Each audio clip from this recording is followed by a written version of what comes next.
but everywhere, that the prices that the farmers get for the products are very, very low. For example, in Hungary, we were very famous about our apple production, and now they couldn't get the price of the apple what was 20 years ago. They just cut the trees and gave up agriculture and just go to the city as unemployment.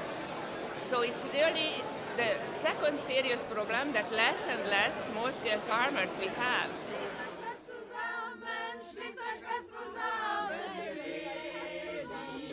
Leistet Widerstand,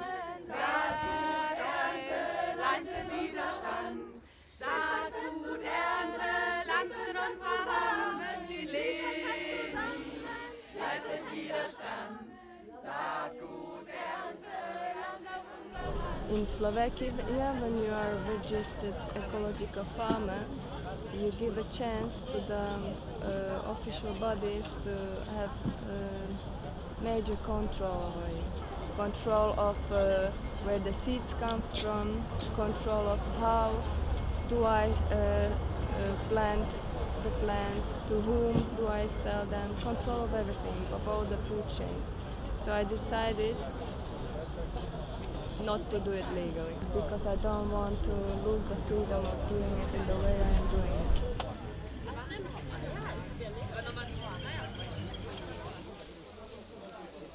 Most of the seasonal workers in Austria come from Romania at the moment, and we want to spread the word in Romania that you have a legal basis for defending and fighting for your rights. So if you come to Austria as a seasonal worker, there's a union that would support you, or you can self-organize to defend your labor rights.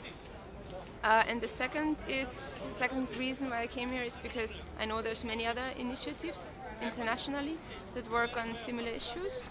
And I'm happy to have the opportunity to network with them and to not only network with initiatives that work on labor rights for land workers, but also on labor conditions for peasants, so we can actually combine those two issues that I think should go together.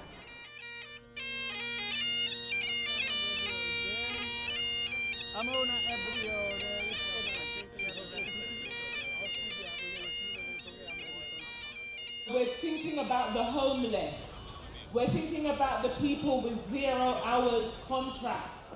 We're thinking about the people who are dispossessed in so many ways, who haven't the privilege or the luxury of being able to come to a gathering such as ours.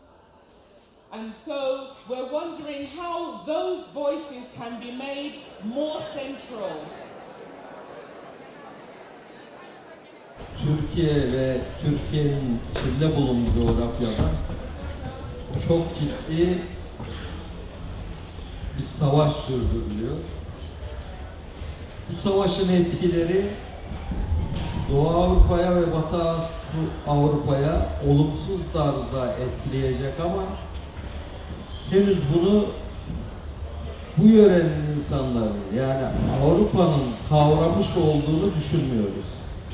Bunun etkileri bir canlı yaşamı oldukça yok ediliyor. Bu canlı sadece insan canlılığı anlamıyla değil, tüm bitkisel, hayvansal, doğanın katledilişi birbiri peş sıra sürüyor. Köylüler bulunduğu yerleri terk etmek, tarım yapamaz hale gelmek zorunda kalıyor. Ve savaşa karşı barışı örgütleyemezsek dünya yok olacak. Bunu da köylülerin yapabileceğine inanıyoruz. Çünkü köylüler birbirine düşman değil, birbiriyle ortak problemleri var ve bunun için bir araya gelmeyi dünyanın birçok yerinde bir araya gelip örgütlenmeye yöneliyorlar.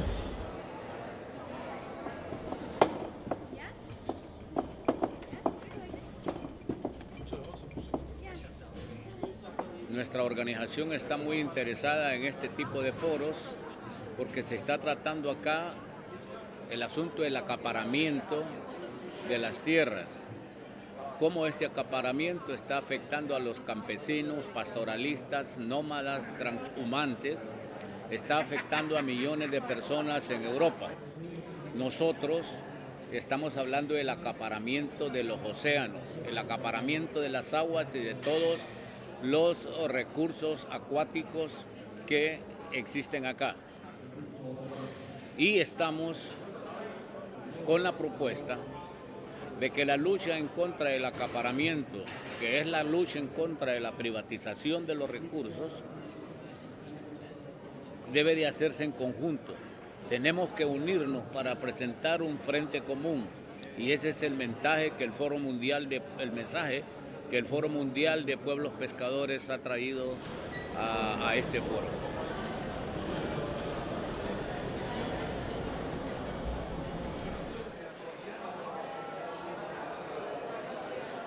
And maybe the third big problem, and this is also common, I think it's a global problem, the agro-biodiversity. That the 4 or 5 big multinational companies really keep the business, and our local varieties we have only in the gene banks. So this is a very important subject for the civil organization to keep the agrobiodiversity survive for the future.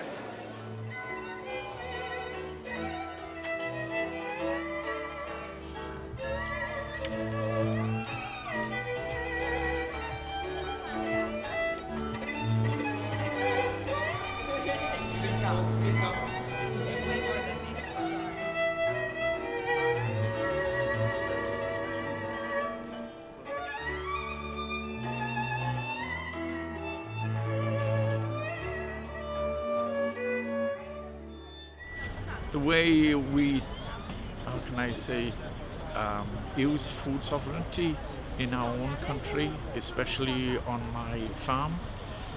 It's an organic farm, and we farm with organic principles.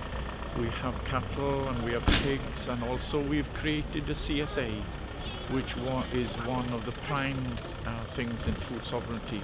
We've involved the community in with the farm, making a partnership, bonding them with the farm, so that it involves that we learn from each other, we support each other.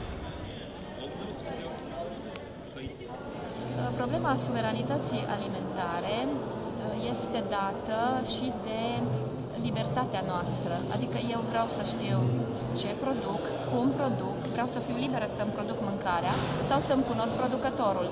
De câțiva ani cultiv cânepă, pentru că această plantă ne-a reprezentat, această plantă ne-a ajutat să ne îmbrăcăm, să ne decorăm casa și chiar să ne hrănim. Cel mai mult mă îngrijorează atitudinea guvernului român legată de independența și de existența noastră. Țăranul român nu există în legislație, așa cum nu există nici cânepa.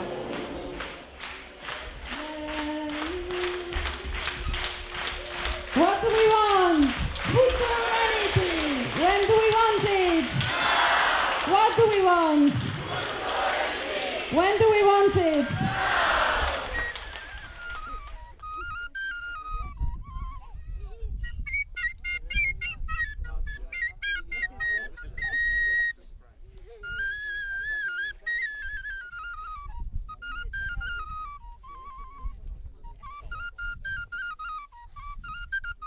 For me, food sovereignty on a daily basis really it's learning to be human. It's learning to be a human being rather than a human doing, and that means nourishes the soil underneath my feet, the people who live with me in my house and my community, and it means producing. You know, it means actually producing food for the people who live in our local area, and using my hands, not just my head, but my hands. So, and doing it with heart. So, yeah, all those things. I think that's what food sovereignty means for me. It means growing the wheat, harvesting the wheat, working with people, sharing friendships, and baking bread and feeding people and nourishing people. And I'm nourished by them in return, you know, both in lots of different ways. Yeah.